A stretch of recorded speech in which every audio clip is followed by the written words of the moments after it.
Friends, आज का topic है फिज़िकल रिस्ट्रेंट इन पीरियोडोंटिक्स।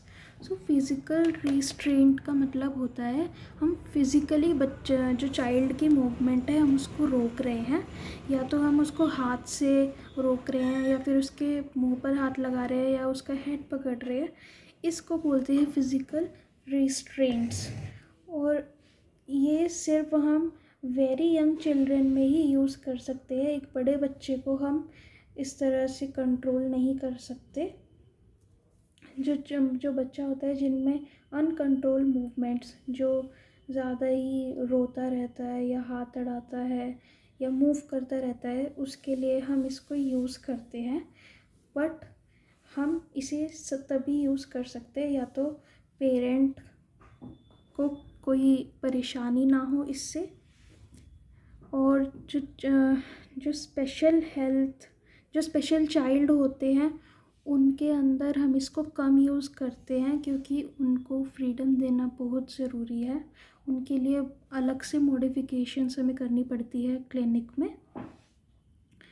सो इसको हम इसलिए करते हैं when child is unable to cooperate due to age, fear and anxiety. तो इसमें इंडिकेशंस आ जाता है। सबसे पहले तो वेरी यंग चिल्ड्रन में हम इसे यूज़ कर सकते हैं, और इमरजेंसी में यूज़ कर सकते हैं, या फिर जब हम बिहेवियर मैनेजमेंट में हम फेल हो जाए, हम उसके बिहेवियर को मैनेज ना कर पाए, हम इसको तब यूज़ करते हैं जब बच्चा ज़्यादा ज़िद्दी हो। To prevent injury to child, ये हम इसलिए भी यूज़ करते हैं ताकि उसको कोई चोट ना आए।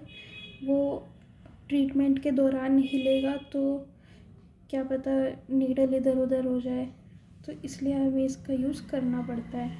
कॉन्ट्रा इंडिकेशंस किसमें हमें इसे यूज़ नहीं करना है, जो कोऑपरेटिव चाइल्ड है जो आराम से ट्रीटमेंट करवा ले, उसमें हमें इसकी ज़रूरत नहीं पड़ती।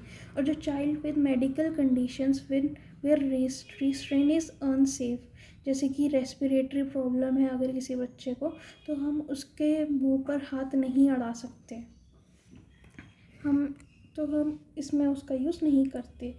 या फिर पेरेंट्स का कंसेंट अगर नहीं है तो हम इसे यूज़ नहीं करेंगे। और अगर हम इसे पनिशमेंट की तरह भी यूज़ नहीं कर सकते, क्योंकि हमारा काम है एक पॉजिटिव डेंटल एटीट्यूड उन्हें देना। हम उनके आगे या उनके पेरेंट्स के आगे ये चीज़ नहीं कर सकते, ये अलाउ ही नहीं है। टाइप ऑफ फिज़िकल रिस्ट्रेंट्स है home, hand over mouth exercise, जिसमें मैंने बताया कि हम हाथ अड़ाते हैं बच्चे के मुंह पर, और इससे उसका अटेंशन भी मिल सकता है। हम पनिश करने के लिए उसे ये नहीं कर रहे हैं, हम एक सेफ ट्रीटमेंट डिलीवर करने के लिए इसे यूज़ कर रहे हैं। Protective stabilization most commonly accepted method है। Limit movement to ensure safety, ये सेफ्टी प्रोसीजर देने के लिए ही हम इसे यूज़ कर रहे हैं।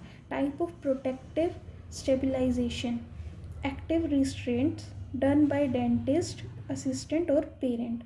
या तो पेरेंट भी इसमें हेल्प कर सकते हैं, या फिर असिस्टेंट हेल्प कर सकता है, या डेंटिस्ट।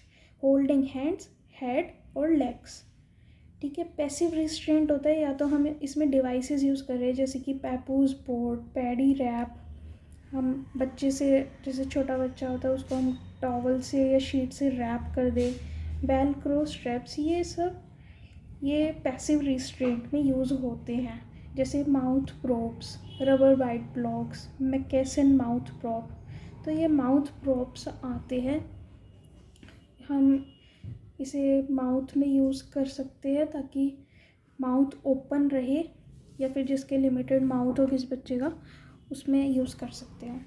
एडवांटेजेस होती है, ये इंजरी प्रिवेंट करता है।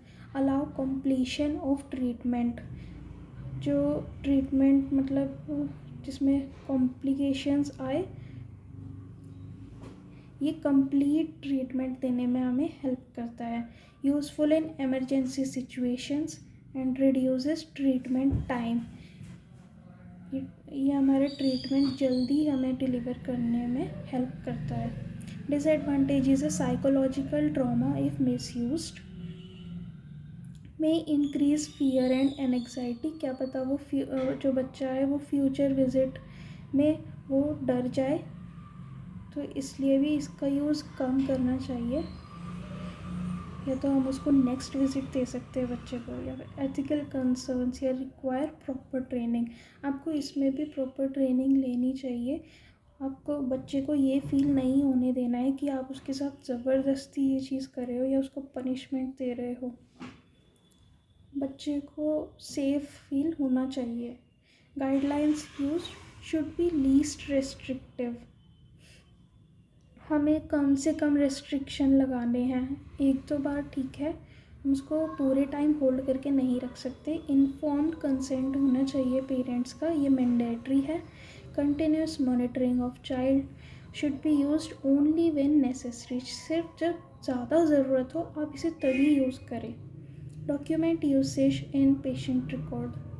क्या पता बच्चे के साथ कोई कुछ भी प्रॉब्लम हो तो हमें उसका रिकॉर्ड भी रखना चाहिए कि उसको ये नीडेड है या नहीं। Thank you guys.